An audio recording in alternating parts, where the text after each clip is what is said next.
So we are waiting for a quorum to bring ourselves to order, but we do have at least one presentation today that's for information only and not an item to be voted on. So I would invite Kristen. Where did I lose my agenda? Started talking before I was ready. Kristen Joyner. Kristen Joyner. Yes. Yes. Who's Made it going to the to podium. give us a presentation about the rolling classroom. And my daughter ran for 5th grade class president, and we came up with the slogan, "If you can't beat her, join her." I So love that. That's how you can I love that. connect the first and last name together. Yes. First of all, thank you so much for letting me be here today to talk to you about this project and let you know how the foundation of all of this lies in Embark. And I'm just so excited to share it with you. I've been working in the anti-trafficking space for a little over 10 years, specifically with public transportation. I was with an organization called the Southwest Transit Association, an 8-state regional group. I was the executive director. Oklahoma is one of the member states of that 8-state area.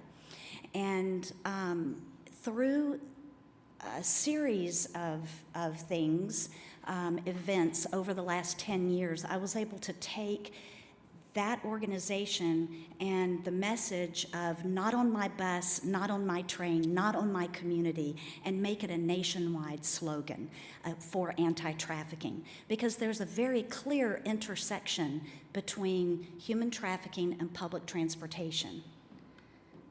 Let's see. So, and I want to share just one data point about that 42% of survivors, human trafficking survivors, they were interviewed by Polaris Project, and they stated that buses were used in the facilitation of their exploitation, 42% of them. That's the bad news. The good news is that 26% of those survivors said that a public transit vehicle played at least a role in one exit attempt. And most victims and survivors, it takes multiple exit attempts before they're truly out. But knowing that public transportation is a part of the problem, but also is part of the solution, is what drives that message of not on my bus, not on my train, not in my community. So what can we do about this?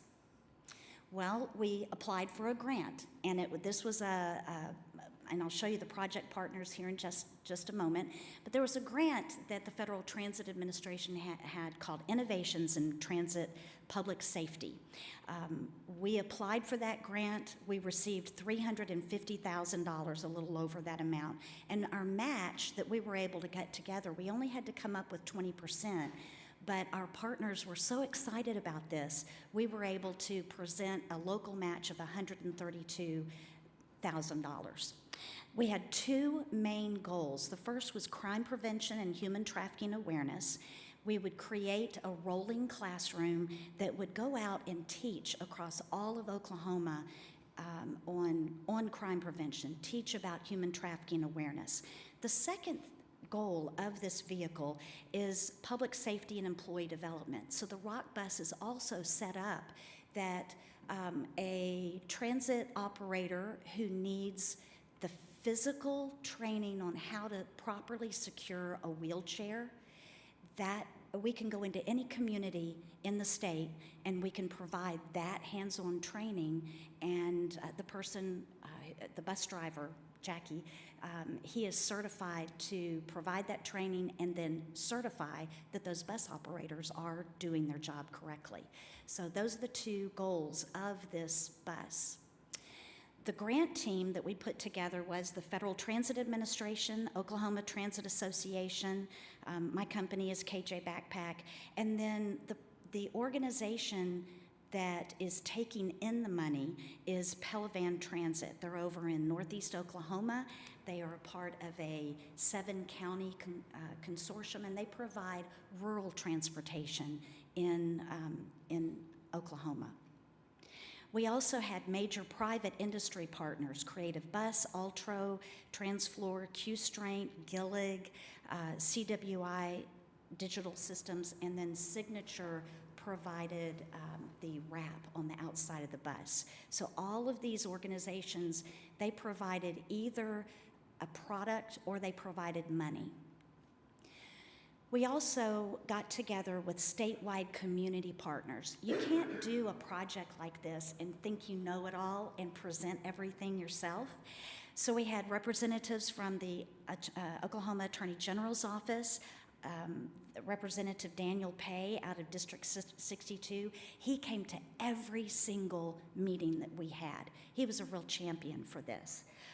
Then we have people who and organizations who work directly in the human trafficking space. So that's Ascension St. John, Family Safety Center, the Demand Project, Dragonfly Home, The Spring, Annie Perkins Ministries. Then we had Truckers Against Trafficking, Busing on the Lookout, and RISE. And then every single meeting, we had someone from the Oklahoma Highway Patrol as well. I mean, people really got behind the fact that we wanted to do a statewide project. So what happened is we had Embark set up to be our maintenance facility and housing facility of this vehicle on the front end. They had committed to about a 12 to 18 month time period that they would house and maintain this vehicle. Well, another organization donated the vehicle to us, and when we got it to the place where it needed to be transformed, it fell apart. Oh. And I was on my way from inspecting that vehicle to DFW. I was in line getting ready to go on the plane, and I called Jason and said, Jason, I'm in a real bind. This project can't go forward without a vehicle. Can you see if there's something that Embark could donate to us? He said, no problem. And in just a matter of days, he came back to me and said, we have one vehicle that's past its useful life, and we would love to donate that. And in addition, Embark provided all of the fabrication on the inside, the retrofitting, building out electrical systems, everything. So I have a few pictures of what the transformation looked like. The bus was gutted, and then the transformation began. The painting, the retrofitting, putting in classroom seats. And you guys are going to get to see this vehicle, by the way. It's outside, and you'll get to take a tour of it and really have that hands-on view. Dennis is in the upper right-hand corner, and he's in the audience also, Director of Maintenance. He was the rock throughout this whole thing. Any question that we had, anything that needed to be done, he and his team were on it. And when you talk to his team one-on-one, they are amazing, and they are on fire for this project. You walked into an environment of, yes, we want to get paid, but we don't care if we're paid or not because this is such a meaningful project. They were living for this day and night. So then we were able to launch in November the bus. And there's some very significant things about the artwork. On the outside, you see the silhouettes of people. Keep in mind that human trafficking, anyone can be trafficked and anyone can report. Then we took it on the road, and we've gone all over the state with it, and we've done high schools, we've done transit agencies, we have fairs, we're looking at fairs that we're going to take it to. On the left-hand side is very significant. Last week we had this vehicle at a national conference that took place right here in Oklahoma City. It was the Community Transportation Association of America, CTAA. Nuria Fernandez is the tall woman in the middle of the picture up there. She is the head of the Federal Transit Administration. She is the administrator for all things financial. So any finances that you get from the FTA, she's the key person that is driving that train. We got to show her this vehicle and introduce her to Dennis and some other members from Embark. And she's on fire about it too. Her social media group called me this week and said, we need stats. We're going to start talking about this bus that Embark put together. So here's who we've served as of yesterday, May 31st. 868 people have toured the Rock. 127 people have been professionally trained. We have gone to 11 different locations, and we have 9 booked so far for the summer. And I think a couple of those are here at Embark for some on-hands training. Inside, when you go in, I do want to point out that we had RISE, who is it's an organization who works with girls 12 to 18 years of age who have been trafficked in the state of Oklahoma.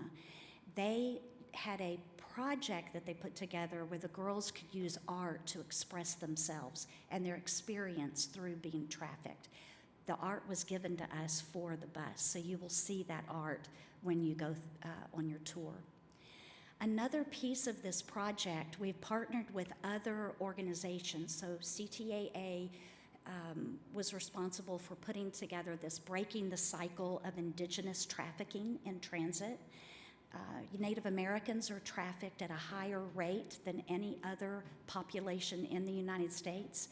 And so we have some very direct information for Native people, and we're able to take that into all the tribes in Oklahoma as well as nationally.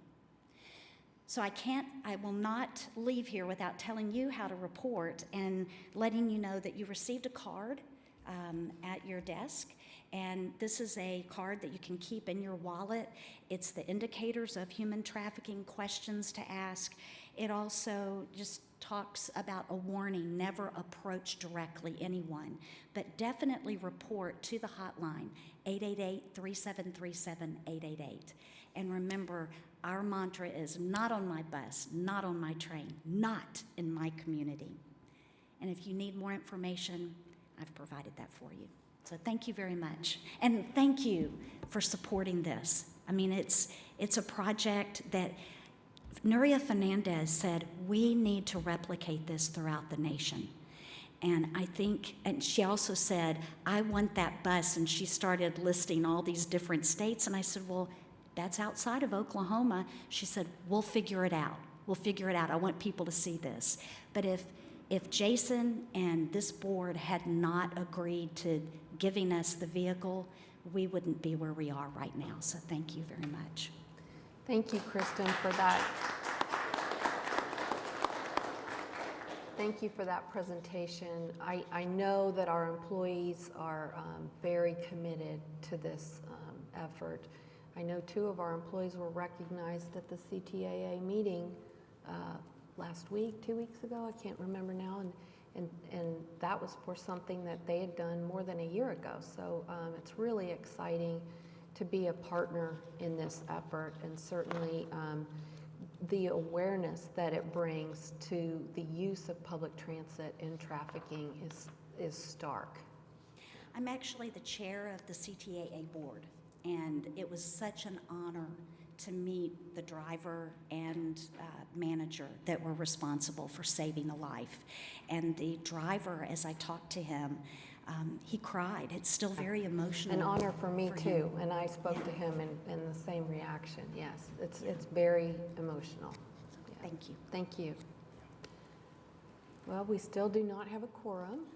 Can we do residents to be heard? Are there any residents to be heard? If no residents, we could go ahead and do the program reports, Okay. if the trust would like to do Right. that. So how about a presentation for the bus rapid transit update? Jesse? Good morning.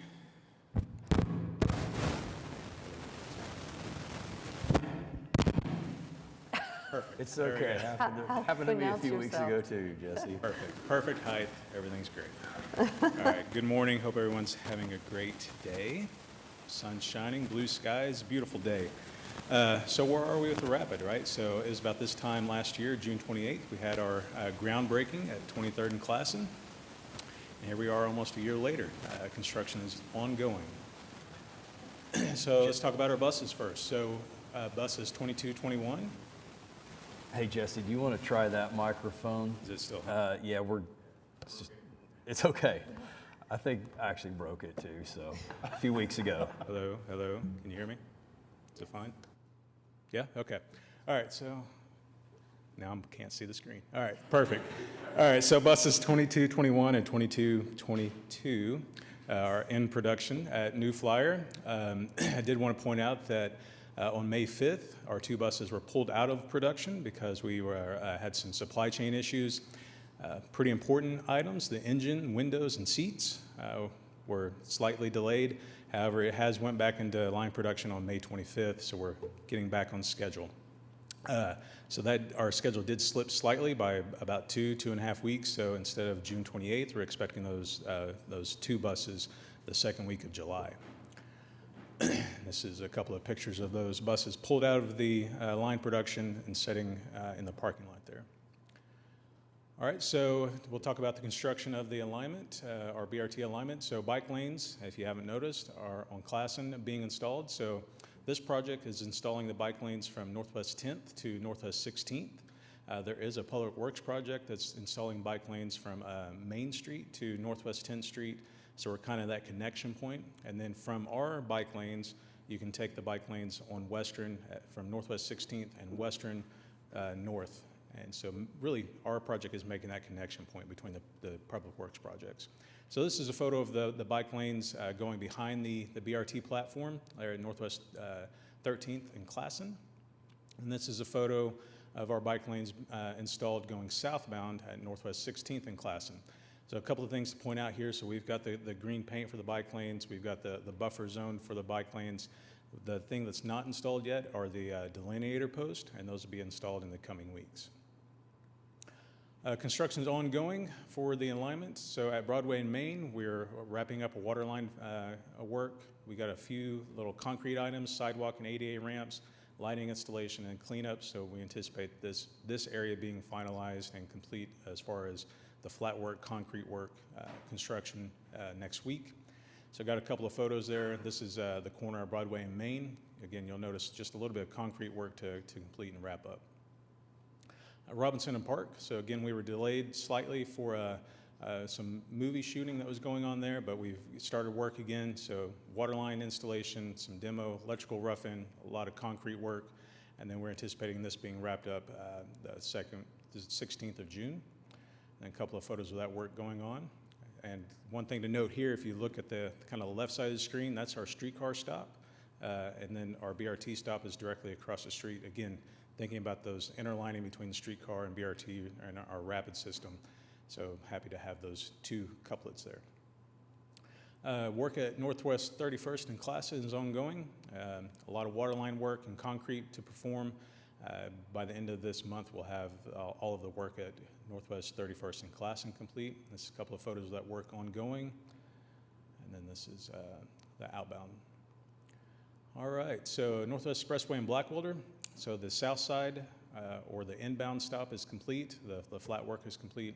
The outbound stop, we've got a little bit of electrical work to wrap up, some concrete, and then some of the intersection and painting at the intersections to wrap up.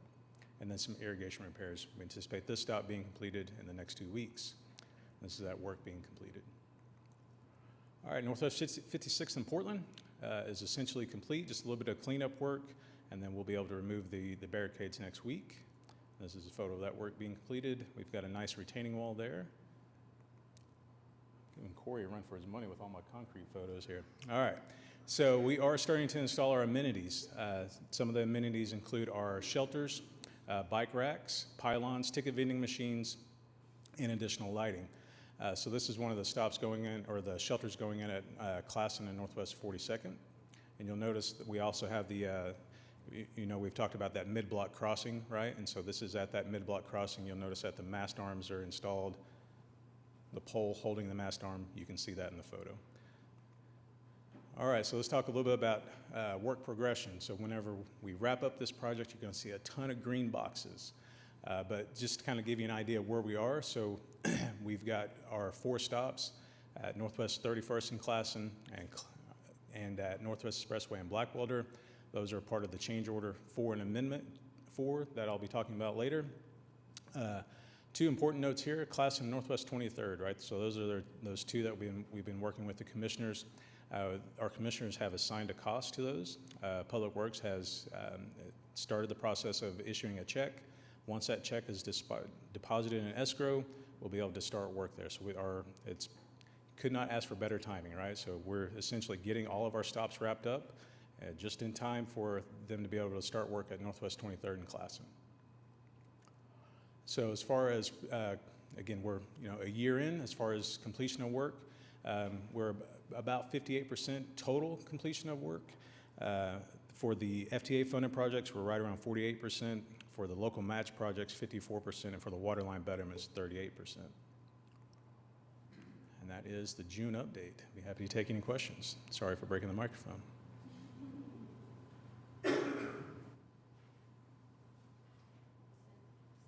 We'll send you the bill for that. No problem. I'll make it a change order amendment for the BRT project. It might be worth it. Yeah. Are there any questions? All right, thank you. Okay, so next we have a presentation of the Safety, Security, and Training Report. Jason, who's providing that? Oh, Our Chief Safety Eugene. Officer, Eugene Fritz. Hey, Eugene. Morning, everybody. Before we get started, just so everybody knows, so we do human trafficking awareness training every year. We've been doing that for the last 4 or 5 years with our bus operators. All right, here we go. So we did a fire drill. So the fire department said we did a great job. Everyone got out of the building in about 4 minutes. There are a couple of opportunities for improvement. One is, I think you can see here, everyone was happy to be outside, kind of corralling them in one area so we can get a good head count.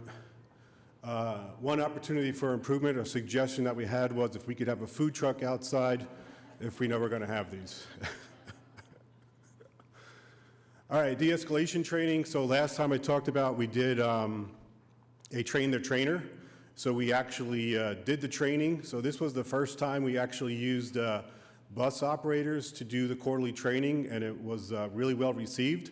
So this is Gene Wiederman here. He's one of our trainers.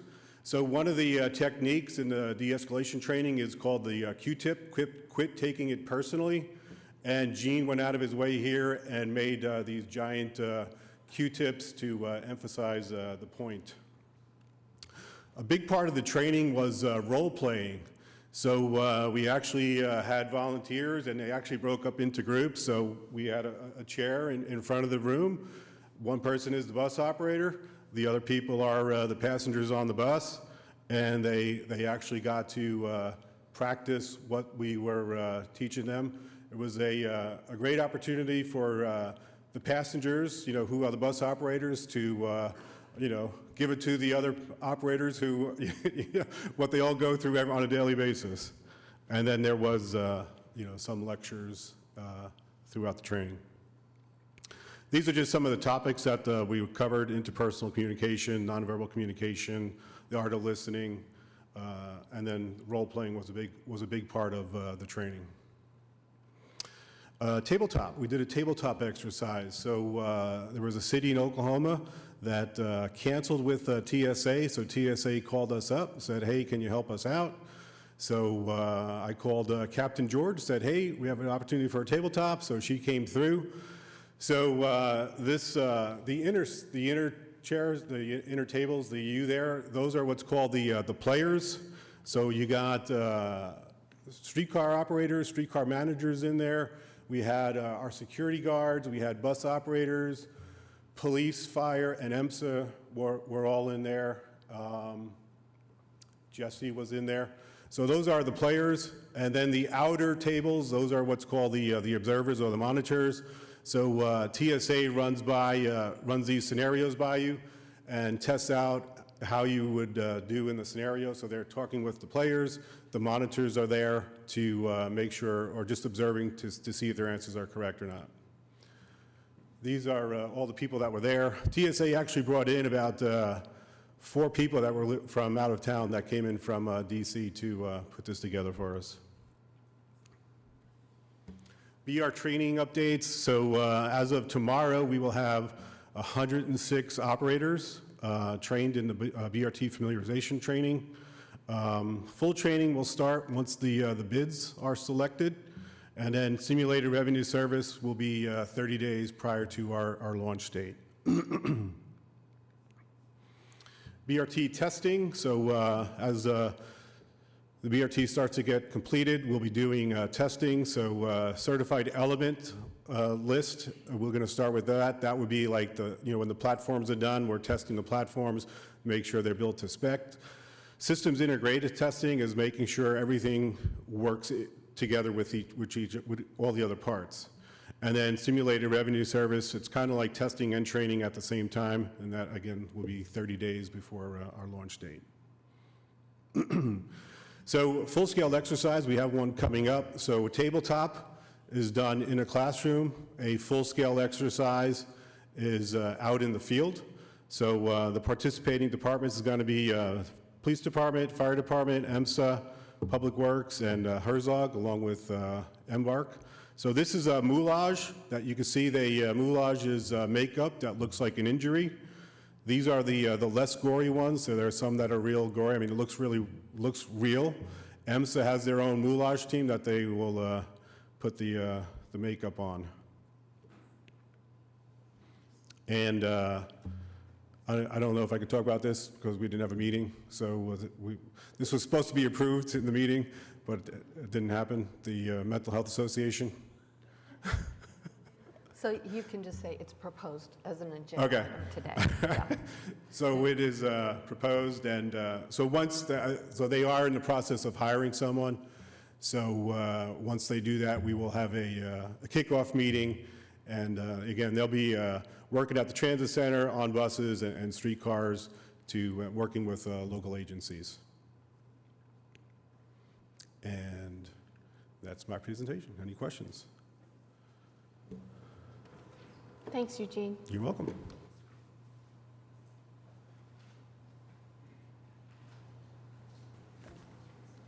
All right, yep, thanks again, Eugene. So we now have a quorum. Our vice chair and chair are absent today, so as the secretary of the trust, I'd like to call the meeting to order at 9:32.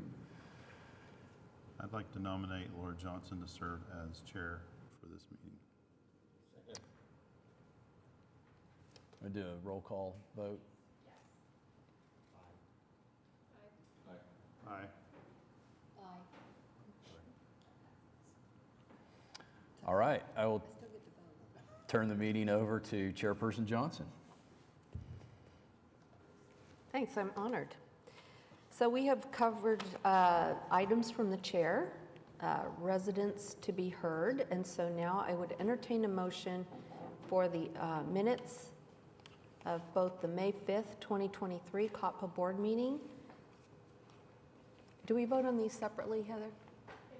Okay, and the minutes of the May 30th, 2023 special meeting of the COTPA Finance Committee.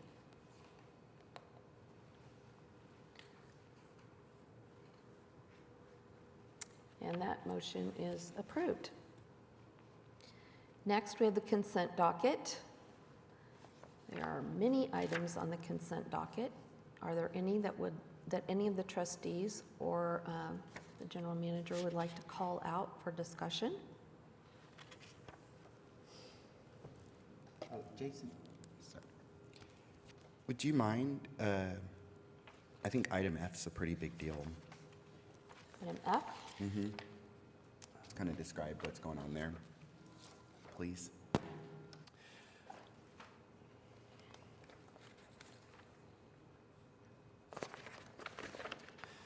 Yeah, happy to talk about item F. So this is adoption of a fee schedule. As you know, the board maintains a fee schedule that includes everything from our parking rates to our transit pass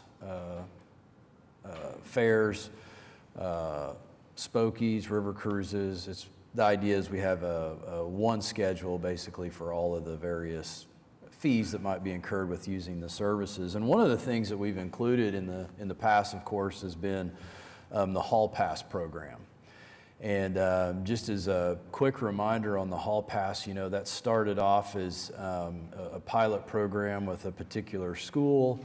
We transitioned that program so that eligible juniors and seniors within the Oklahoma City public school system could use Embark services essentially for free. They were issued a separate hall transit pass.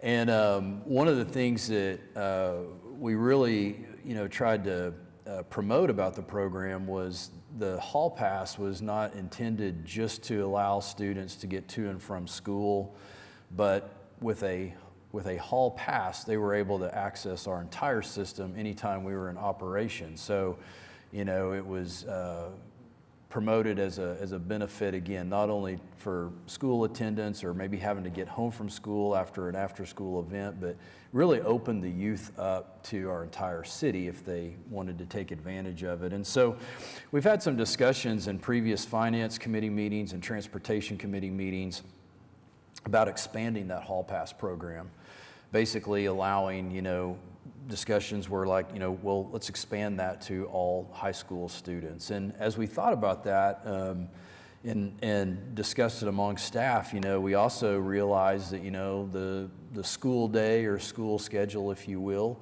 has changed a bit in our community since even the origination of the hall pass. There's online school options now, there's charter school options, and so from an administrative standpoint, and trying to approach that again also through the lens of equity, making sure all the high school students in our service area could access the hall pass program. What staff has proposed is basically allowing free transit for anyone 18 years or under.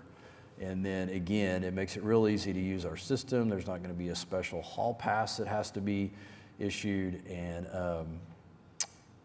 again, we believe it expands the program, but also keeps with the original intent of allowing people to get, youth to get to and from school, but also open up the community. I think that's wonderful, of course. Just now, random question about that. How does an operator, like an 18-year-old, how do they make sure that they're, 18 under or a student? Like, what, is there any verification that happens, or is it, I don't know. Suzanne, do you want to take this one? Because I know your staff has been working out those details. Yes, we are working out those details, and what we're doing is we're going to be giving them a pass that is color-coded for the year, so they'll just be showing that pass to the operator. We'll probably start with a really lovely shade of blue for Embark. Yeah. So they'll just be showing that pass to them, and then every year they get a new pass with a new color. Okay, so there will be still some sort of, Yeah, they'll go to the transit center, for example, and get a pass. They'll just show their ID of their age, and then they'll get a pass. And then that's all they have to do going forward. okay. And then, when will this begin? August 1st is what I'm being told. School year. I'm just thinking, for the folk who maybe don't get to the transit center, are there other options? Yeah, okay. I don't know, I know. Well, I mean, you can ask, it's just like. Yeah, that's my question. Are there other ways that we can work with, the different districts? But then I think of the homeschool kids, I don't know, or just ways to get those to them. Yeah, it just, if we're talking about equity, if there are other ways besides physically showing up at the transit center, showing an ID that they may not have, like if they're homeschooled or some of the online virtual charter schools or something else, they may not have a student ID. So Yeah, and we're just going to have them show like an age ID. It doesn't have to be a school ID, just something that verifies their age, but not the actual school ID. They don't have to be a student to get the pass. So just to push that a little bit further, what about our kiddos who are like 13 to 15 who may not have a driver's permit or something, or maybe even have full documentation that shows their age? Like, are we talking like bring in your birth certificate? Like, and I don't expect y'all to have these answers, Yeah. but like if we're gonna open this up to our under 18 students and like citywide, which I think is excellent and has been needed for a long time, let's actually just like go the full distance and make it equitable for our students and children who may or may not have documentation in the way we think it would be traditionally. Yes, thank you for that feedback, and I'm sure our staff is looking at those details. I just didn't have those for you this morning, but there are several details to coordinate and work through, and we do appreciate your feedback, and we are really excited to expand this program, and so I thank you for that feedback, and we've noted that.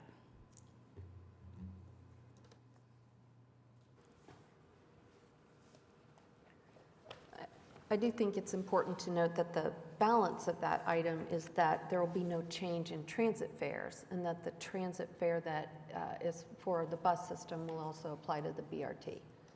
At the Yes, that start is of- correct, yes. After the free fare period for the BRT is expired. So I think that's remarkable that in this day and age, and with all the costs that are incurred by the transit system, increased fuel, increased vehicle prices, and all of that, we're still maintaining our fares at the same rate.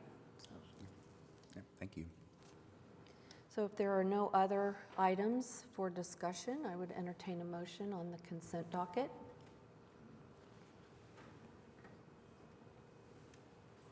And the consent docket is approved.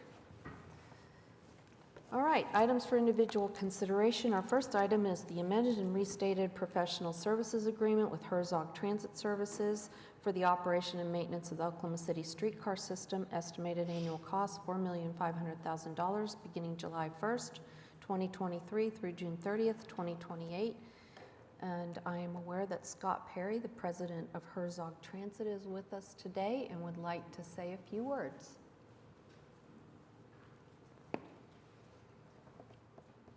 Welcome, Mr. Perry. Good morning. Thank you for allowing me to speak today. Real quickly, Jason asked me to keep it under 30 minutes, so my parking expires at 10:36. But just wanted to come personally and say thank you to the board. Thank you, Jason and Jesse, Joel, Josh, all the folks at Embark that we work with each day to provide this service to the public. It's been, this December will be 5 years since the ribbon was cut on that cold winter day, and we've enjoyed the partnership, and we look forward to, with approval, obviously, of the board, of continuation of that. So thank you. Jason, do you have any other comments about this? Yes, I do. Thank you, Chairperson Johnson. And thanks, Scott, for those remarks. So yeah, the item you have before you, as the title states, it's an amended and restated professional services agreement with Herzog Transit. The current agreement that we have expires on June 30th, 2023. So as mentioned, we're kind of at the end of that first 5-year initial term. The agreement allows, upon mutual consent of both parties, for that agreement to be extended. And so we've been working, as you would expect, over the last several months for both parties to negotiate basically a new agreement. And so what we've done is we're presenting, again, an amended and restated agreement to the board.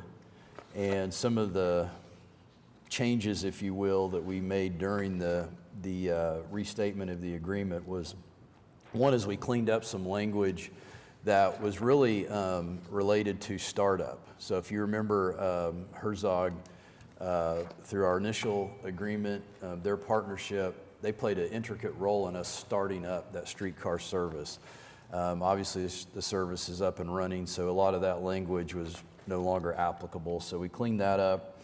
The other thing we addressed was insurance provisions or indemnification.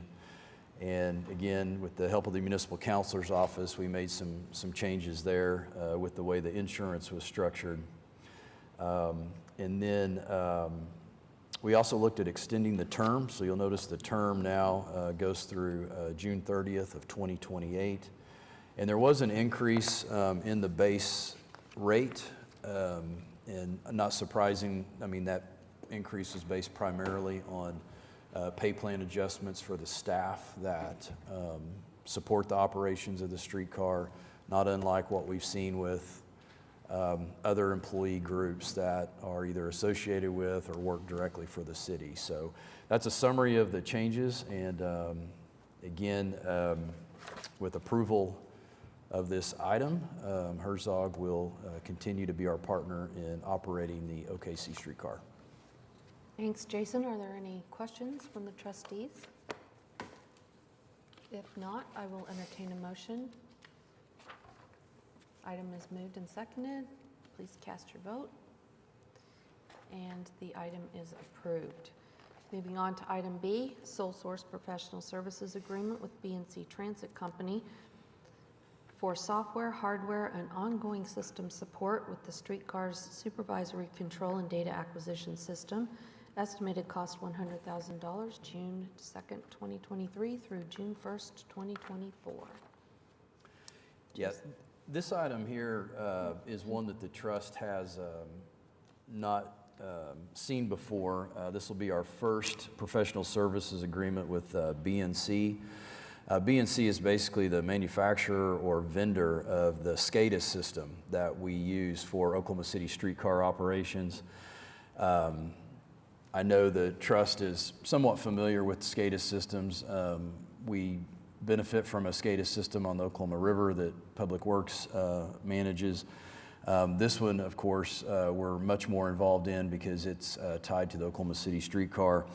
What that SCADA system does, or a couple of major things that SCADA system does for us, is it allows us to monitor the OCS or overhead catenary system minute by minute, if you will, second by second, as our staff is in the operations control center. The other thing it does is it not only monitors, but it also allows us to control that system. And so we've been very fortunate in that we haven't had a whole lot of issues with the system. It's worked well for us. But as we inquired about potentially needing service and support for any assistance we might need in maintaining that system, BNC asked us to enter into an agreement with them to formalize that. So that's what this is really for today, is to put an agreement in place with BNC. It's a sole source agreement so that if we need that assistance, we need some reprogramming, or whatever the need may be, we have the vendor to help us with that. The estimated cost on this is shown at $100,000. But again, keep in mind, that's kind of the authority we're asking for. If we don't require the services, then we won't obligate the funds. Happy to answer any questions. Are there any questions from the trustees? Hearing none, I'll entertain a motion. Items moved and seconded. Please vote. And the item passes. Our next item is one that Eugene referenced in his presentation this morning. This is a professional services agreement with the Mental Health Association of Oklahoma to administer a social service mental health outreach program. Estimated annual cost $55,000, June 2nd, 2023 through June 1st of 2024. Yeah, so this item here is one that we're really excited about in terms of being able to add an additional resource to our city and our region's public transit system. And I know we've mentioned this before in a couple of presentations, but the whole idea here is really looking at partnerships in the community to help our customers. There are times when some of our customers are in need of assistance, whether it be medical assistance or whether it simply be a potential mental health issue. And with, until now, our ability to respond and really assist those customers is a bit limited, right? We have, either our supervisory staff who are not necessarily trained professionals in this area, or we have the option of what other residents have, and that is to call 911. And so what we've looked at is really trying to come up with a program that kind of bridges that gap, if you will. And this is essentially, I'd say, a pilot program, if you will, in that we are looking at entering into an agreement with the Mental Health Association. Estimated cost $55,000, and that would provide for a single caseworker or mental health professional that we can then call on. Basically, they'll be dedicated to Embark and the public transit system. So as we have issues that may come up with customers, we have another resource to draw on and direct and get them assistance. So with approval of this item, we will begin working with the Mental Health Association to stand up the program. As Eugene mentioned, they're in the process of recruiting for a position, and I would expect further updates as we get this program off and started.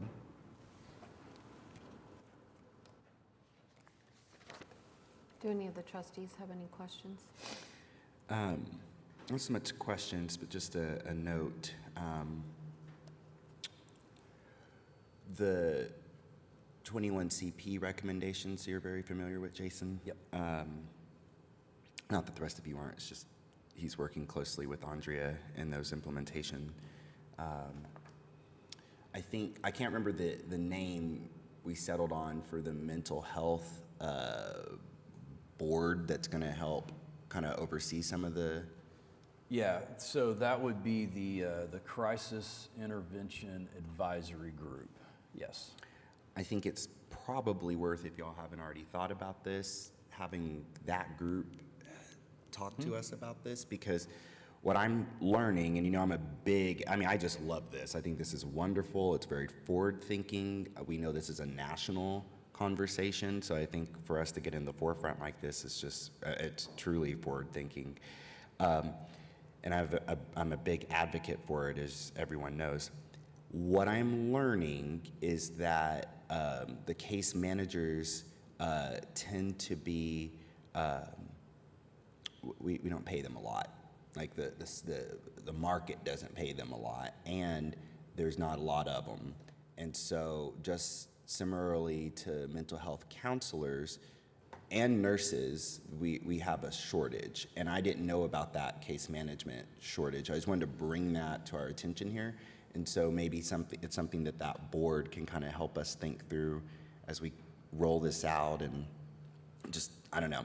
It's something I even mentioned to City Manager Freeman yesterday, that I think ultimately this is going to be a much bigger conversation about how do we kind of shore up those case manager resources, because this is just such a pivotal service. But anyway, I just wanted to see if there was a possibility to kind of have those sets of mental professional eyes kind of help us think through what's particular about transit and this need. You know what I mean? Yep. Agree. I would fully expect us to participate with that group on some level with this program. So Jason, my question follows on that a little bit, and that is, did I hear you say that this will pay for one person? So are we paying for a specific person, or for services available in the amount of a full-time person? And the reason I ask that is because not only can there be like turnover in that one person, but a person might not be available in all of the transit operating hours when they're needed.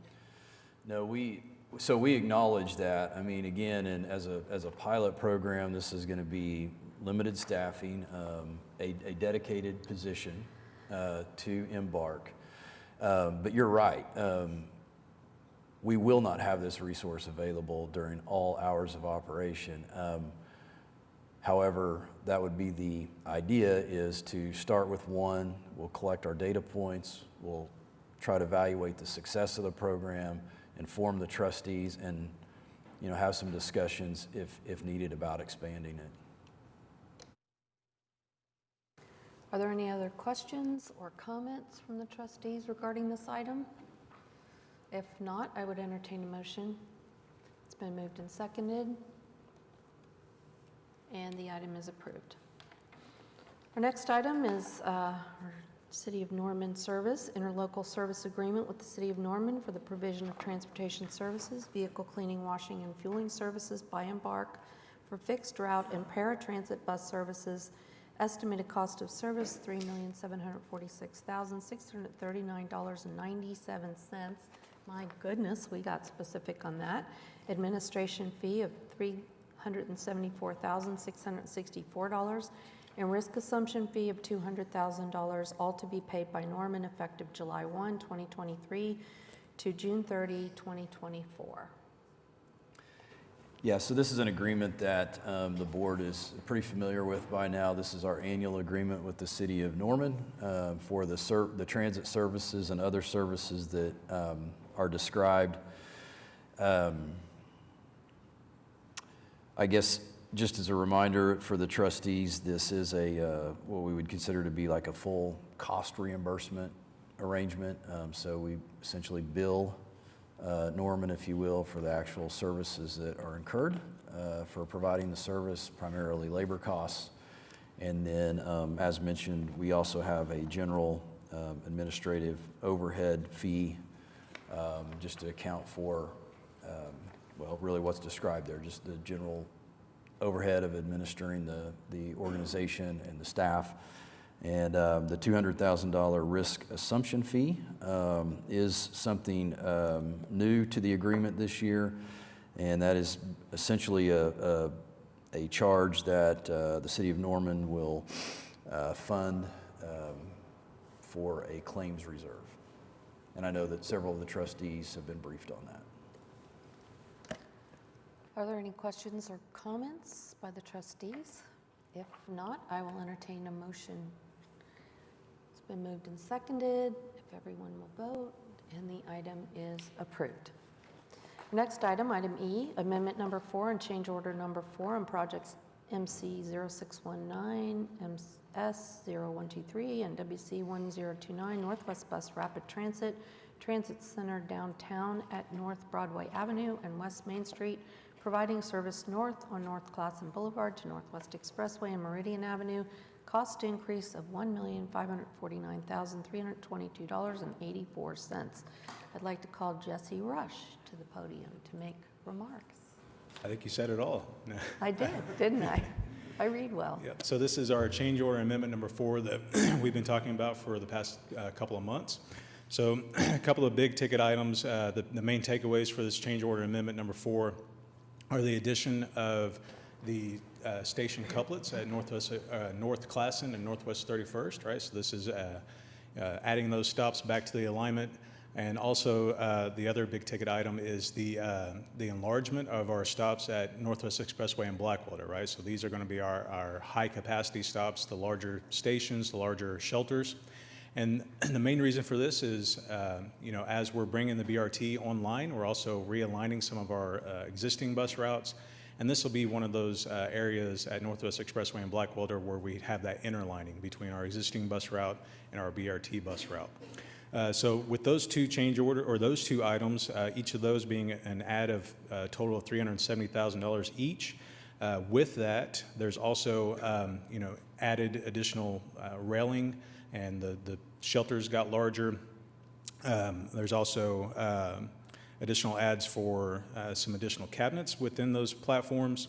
And then also wanted to point out that there's also a couple items in here. There's $130,000 for staking. And so what that is that's additional construction staking, right? So with the addition of those stops at 31st and Classen, there's additional construction staking going along with that. But you may also remember that we've talked about the stop at Northwest 56th and Portland. Right, so we had to make an adjustment there where that stop was closer to the intersection, and we shifted that about 150 feet to the east. And so all of that construction, staking, and engineering was done by Rudy, and so that's also absorbed in that staking cost. And then there's also an item in here, $107,000 for driveways. So that is essentially concrete work that as we're going through the project, if we disturb a driveway, we replace that driveway, right? So we see that as a betterment to the project.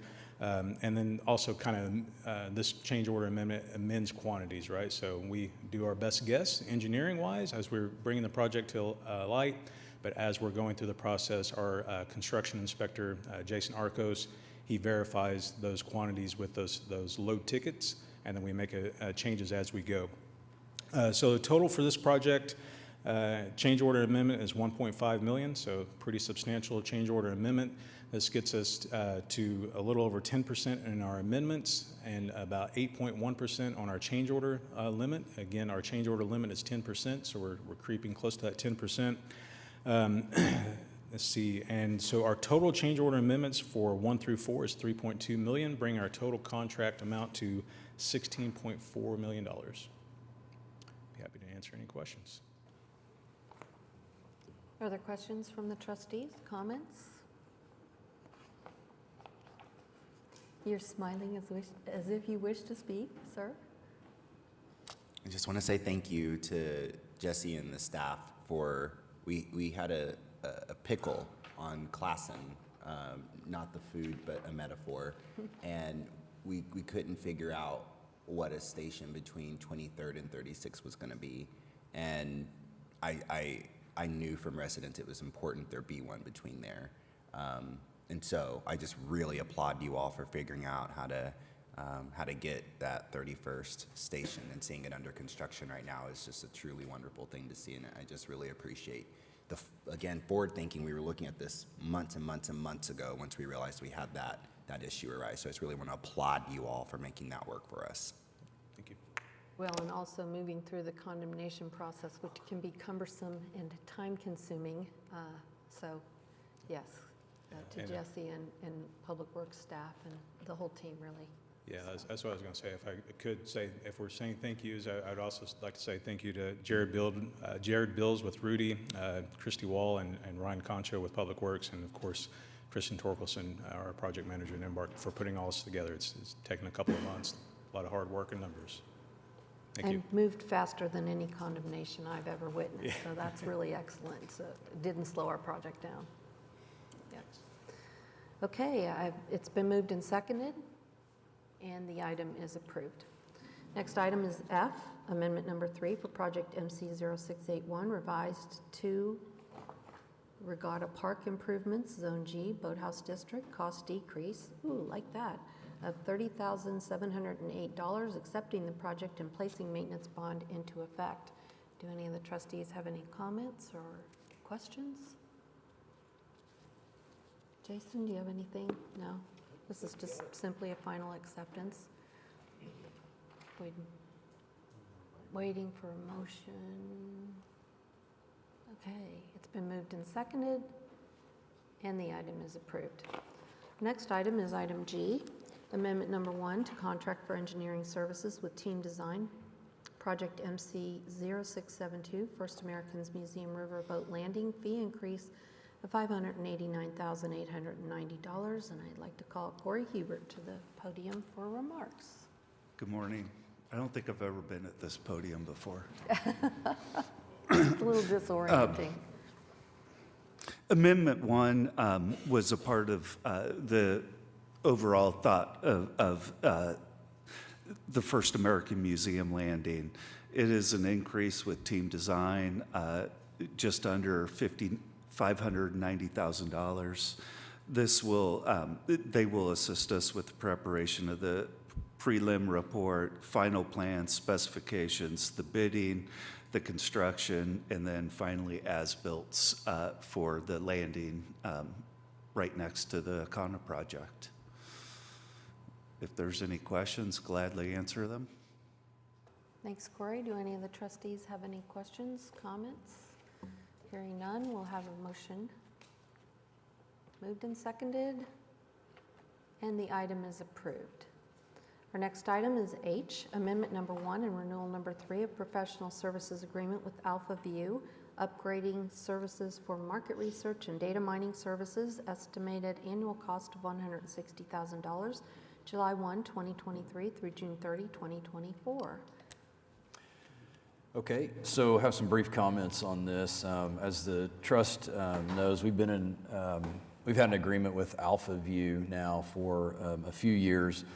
Alpha View really helps us gather data within the community, helps us understand kind of the general sentiment, if you will, about transit in general, also specific modes of transit such as the BRT, helps us with our marketing and communicating with the community and our customers. So the amendment that we have and renewal for the trust to consider actually adds what we're calling a tier 3 level of services, which is basically just more capability, if you will, to drill down on some of the community data. The other significant change, if you will, that the amendment includes is the ability for the Regional Transportation Authority of Central Oklahoma to basically purchase, if you will, off this contract. Now, obviously, if the RTA decides to do that, they'll have to take action with their board to allow for that. But the agreement specifies that the work performed can be for the benefit of Embark or the RTA. And really, that's just trying to give maximum flexibility to both entities that are obviously interested in community engagement in transit within the Oklahoma City and the region. I guess I should mention, of course, if the RTA were to use any of the services or purchase from the contract, the RTA will be funding that. Do any of the trustees have any questions, comments? Hearing none, I'll entertain a motion. Moved and seconded. And the item passes.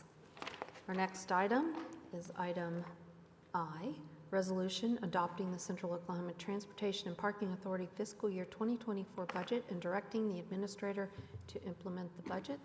And Suzanne Wickenkamp will be making a presentation to us. Yes, thank you. The podium's a little smaller for my notebook here, so if I fumble through it, it just fits. So, but thank you for letting me present to you our FY24 proposed budget. This presentation was given to the Finance Committee earlier this week, and they unanimously approved recommending the budget to the board for approval today. So within your packet, you'll see that we've got some summary sheets. I'd also just remind you that with the city being the largest and most primary funding source of our budget, this was presented to council on May 2nd and will be presented for adoption on June 6th, this coming up Tuesday. So if we can, I guess I'll go to the next slide here. So this is representation of our overall budget of $61,518,490. So your packet, like I mentioned, has the summary sheets in it. So the summary sheet, the first page is going to reflect what you see here on the screen, and the pages behind that are where we break down by the service line the budgets for each of those. And really it closely follows what you're used to seeing with the budget to actuals reports that we report on each month. So I'll just start with pointing out to you the bus transit budget of $43,622,000, which represents 70% of our overall budget. That is an increase of 16% from prior fiscal year. And this one's going to have some major changes in it that I'd point out to you. So one of them being $2 million we've added for our BRT service. And of course, we had some added to our prior fiscal year budget. And so this is that add for having service come online officially in FY24. And that includes the major costs there with the $2 million would be adding 16 new positions. And those are primarily our maintenance positions to maintain our BRT fleet. Overall, we've increased it with 23 positions in our bus transit budget. A few others I'd point out besides those 16 would be, we have a business development manager position, which we're really excited about. It's something new for our trust to hear about. And this person is going to be, we'll have an office for them, but they won't be in it very often. They're going to be out in the community talking with employers primarily, really just trying to engage with them and opportunities for ridership with their employees, and also with parking too with our downtown community. So we're really excited about this position, helping us gain more ridership, especially with our new service coming online with BRT. And so that is one of the positions we've added in this budget. We also have added 3 new cockpit positions to help with shelter cleaning. As we continue to add shelters and such, we will have more staff to maintain those shelters and maintain them as frequently as they are needing attention. And so those are just some of the highlights of the positions we've added in our bus transit budget. We also, I would point out, we got a $1.9 million, which is the final restoration of our subsidy with CARES. Over the past 3 years, we've been slowly restoring that $9 million that our subsidy was reduced by when CARES was introduced. And so this is that final kind of installment of restoring our subsidy from the city. I'll go down the list here. So we already spoke about Norman earlier today, but Norman's budget here is $3.7 million, which represents 6% of our overall budget, and parking at just under $6 million, which is 10% of our budget.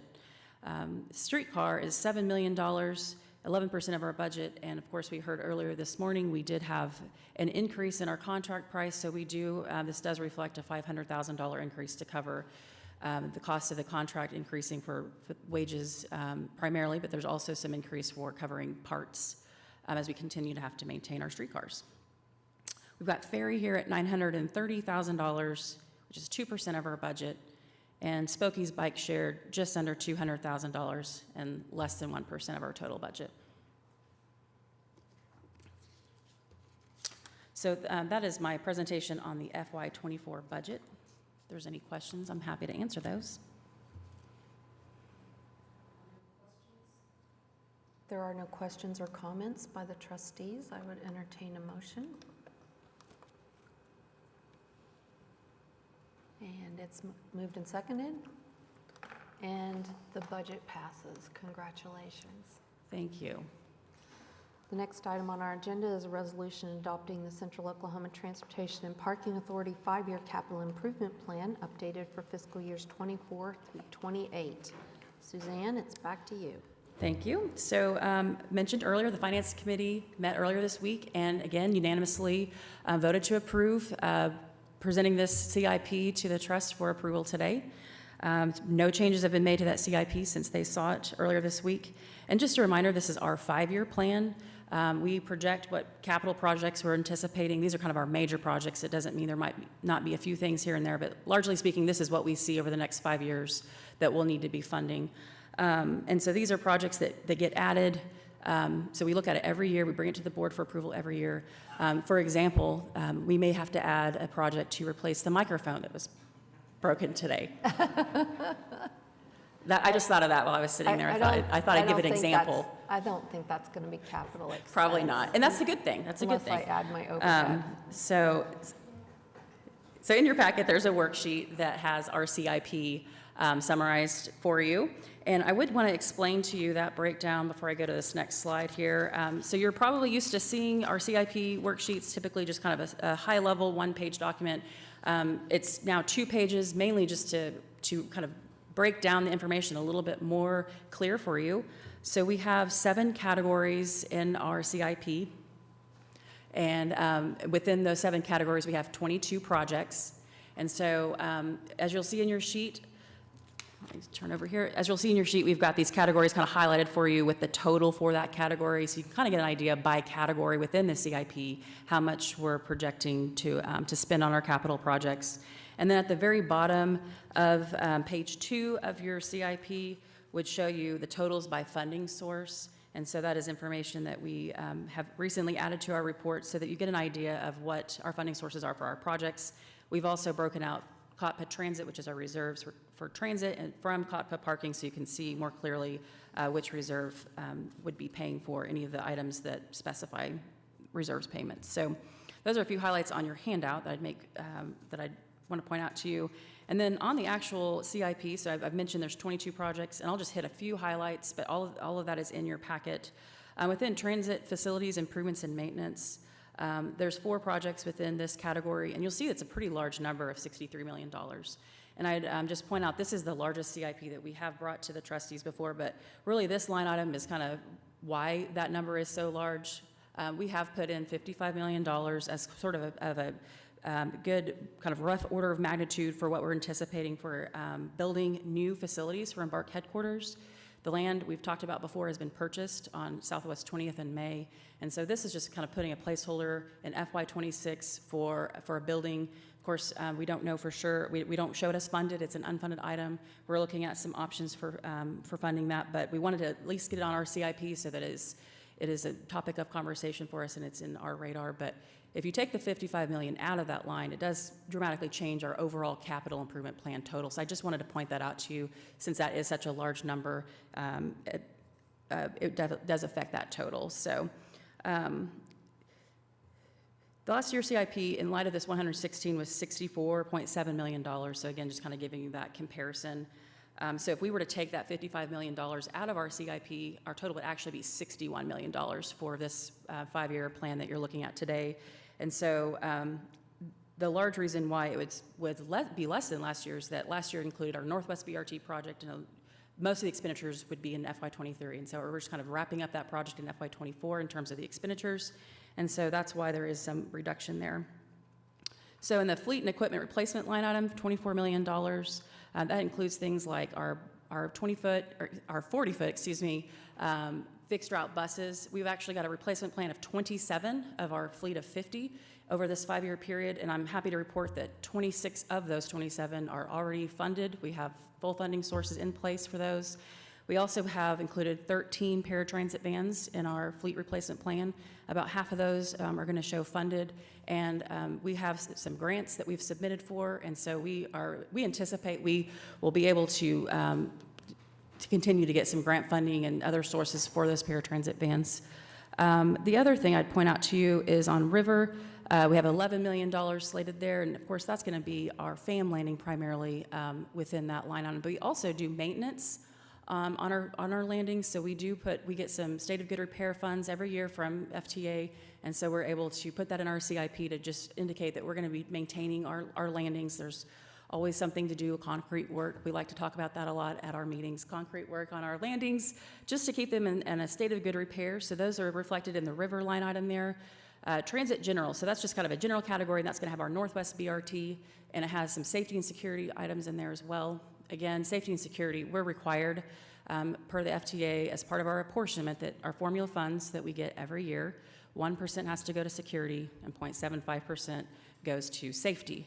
And so that's just automatic dollars that we get every year, and so we'll have projects that we use that funding for to enhance our safety and security of our operations. The transit technology line has 5 projects in it at $5.3 million, and one of the major projects there we've talked about last August actually, which was our CAD AVL system, our fleet tracking and dispatching, helps with our customer service team to be able to know where the buses are when customers call in asking for information. It feeds into our journey planning. So that's one of our major projects there at $2.5 million.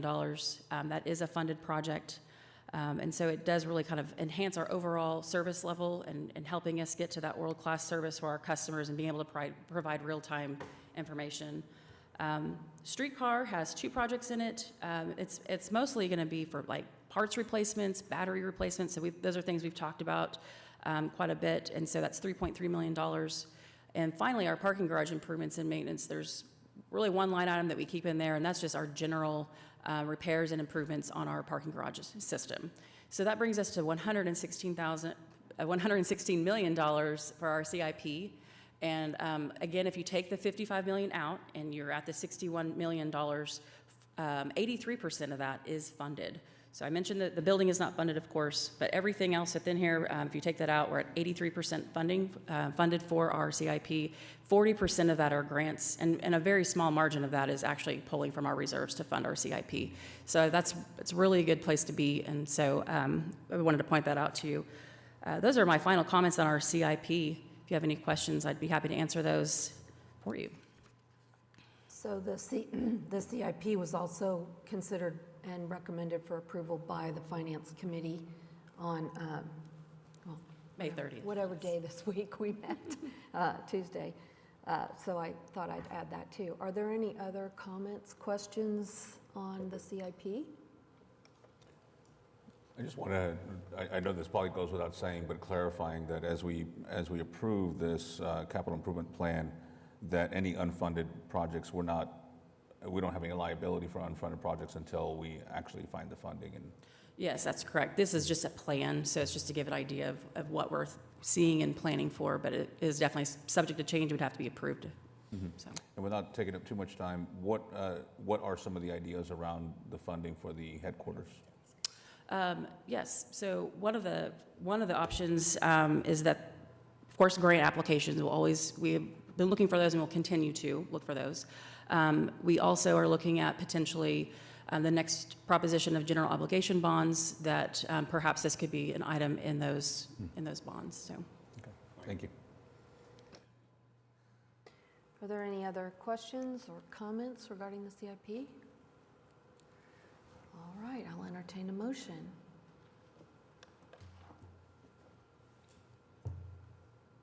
It's been moved and seconded, and the item is approved. Okay, our next item, Another big one, resolution approving the agreement with the Amalgamated Transit Union Local 993, retroactive to July 22nd through June 30th, 2025, and authorizing the administrator to execute the agreement and/or enter into executive session to discuss this. So I'm going to ask Jason to make some remarks to describe the agreement, and then the trustees can let me know if they would like to move to go into executive session, or if we think we have enough information to approve this without an executive session. Jason? Sure. Happy to make some comments, and my comments will, of course, be consistent with some of the updates the trustees have received individually. So, yeah, we're pleased to present a 3-year agreement between the Central Oklahoma Transportation and Parking Authority and the Amalgamated Transit Union Local 993. This is really the first 3-year agreement that I've been involved in, and so wanted to really just acknowledge the negotiating teams on both sides, both from the union and from management, in that we had although it was a very long negotiating period, there were, in my opinion, several items we could find common ground on, and so I'm happy to hit some of those highlights. The memo that is included in your packet really highlights some of the significant changes that will impact our employees and the ATU membership, including pay plan adjustments for 3 years. And it's highlighted in your memo here, but the first year of the contract is at 8%, second year of the contract is an 8% pay plan adjustment, and then the third year is a 3% pay plan adjustment. We've added some holidays. You know, our operators, we run service 365 days a year now, right? And so, you know, we wanted to look at that and try to figure out a way to incorporate some additional holidays for our operators, and yet still be able to maintain service. And so Martin Luther King Jr. and Juneteenth are now both recognized holidays within our collective bargaining agreement. And then I won't go into all the details, but various changes to some of the incentives that the employees receive, increase the tool allowance for some of our maintenance staff. I mean, obviously the cost of tools, just like everything else, has increased. And many of our maintenance staff are responsible for having their own set of, you know, basic tools to be able to work on our equipment. So, you know, that's, and then finally, some changes to the pension plan, increasing the pension multiplier for active employees, and then also a cost of living for current retirees. So that's kind of the list of things that would impact, again, our employees, if you will.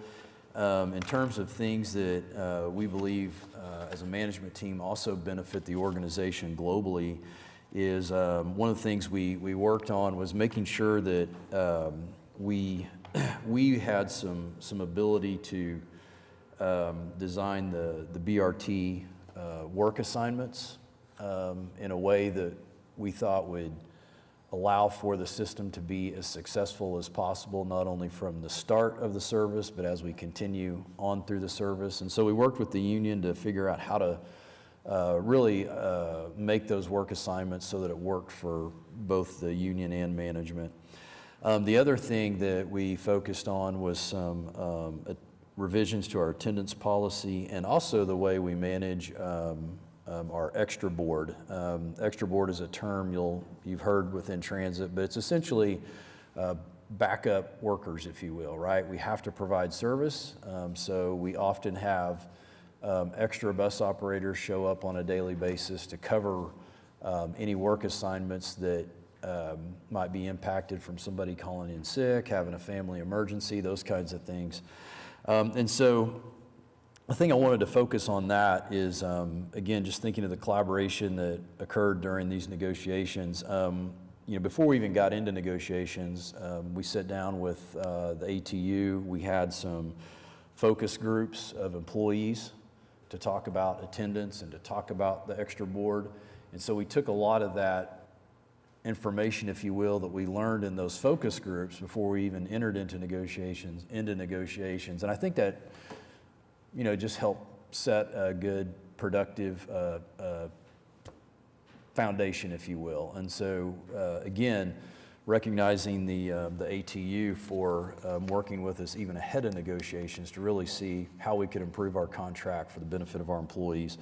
And then finally, the last thing is we were able to negotiate some flexible work schedules, more flexibility in our work schedules, specifically the ability to add some schedules or what we would consider to be like 4-10s, working 4 days a week, 10 hours a day.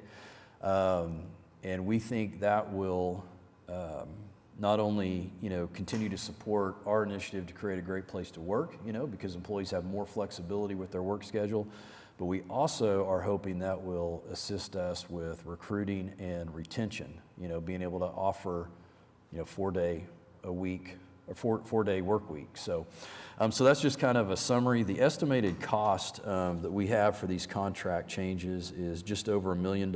It's estimated at $1,072,420. That is the annual cost for this first year of the agreement. Subsequent agreements will be obviously similar amounts, with the exception of the last year of the contract where the pay plan adjustments are less. Happy to answer any other questions. So I would invite comments or questions from the trustees, and just a reminder, we do have the option for an executive session regarding a personnel matter here, if that is the desire of any of the trustees. If there are no questions or comments, I'd entertain a motion to approve the item. Moved and seconded, and the item passes. That is the conclusion of our items for individual consideration. Now we have ratification of claims and payrolls for payroll and vendor claims for the period May 2nd through May 31st, 2023.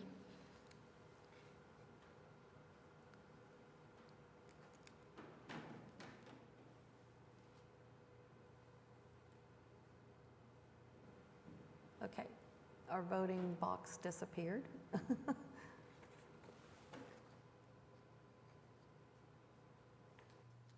right.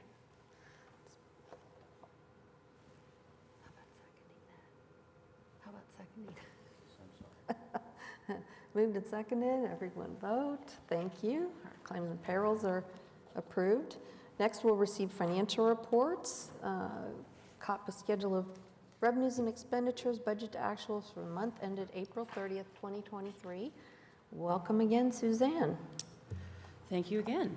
So I will keep these comments brief. I know it's been a long meeting, so I'll just draw your attention to page 2, the transportation operations for the 10 months ending April 30th.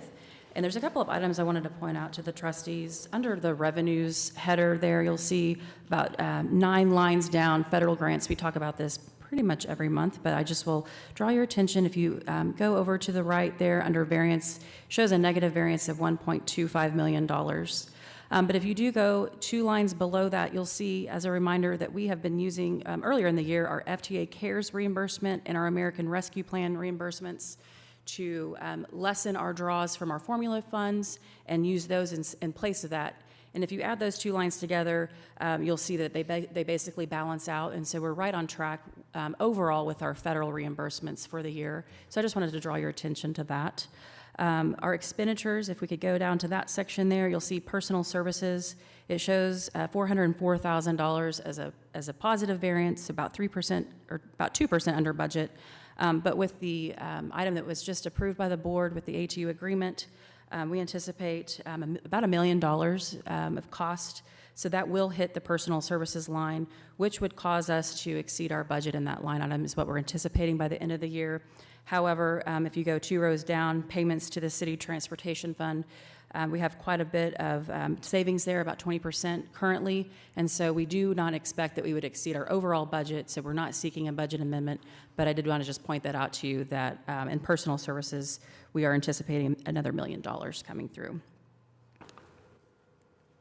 I'd also point out to you on fuel, it shows a negative variance of about $129,000, about 10% over budget. But with our projections, staff have put a projection together, and we do not anticipate actually going over budget in our fuel line, that it will balance out and be within our budget on fuel.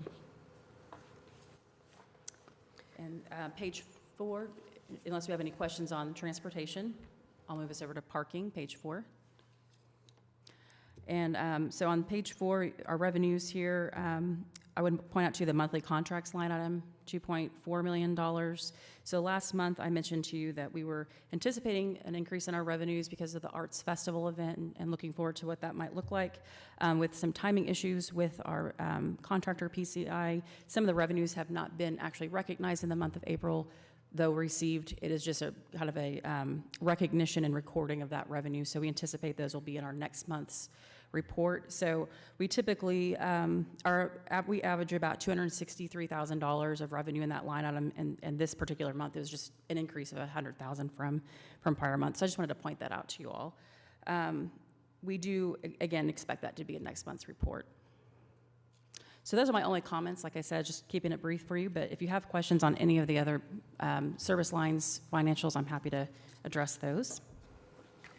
Are there any comments or questions for Suzanne on the financials? If not, I'll entertain a motion. Moved and seconded, and the item is received. Our next is to receive the program reports. Just as a reminder, we've received the 2 presentations on BRT and safety, security, and training. So now we have the item to receive our program reports, which I believe there are no further presentations planned for that, so I'd entertain a motion.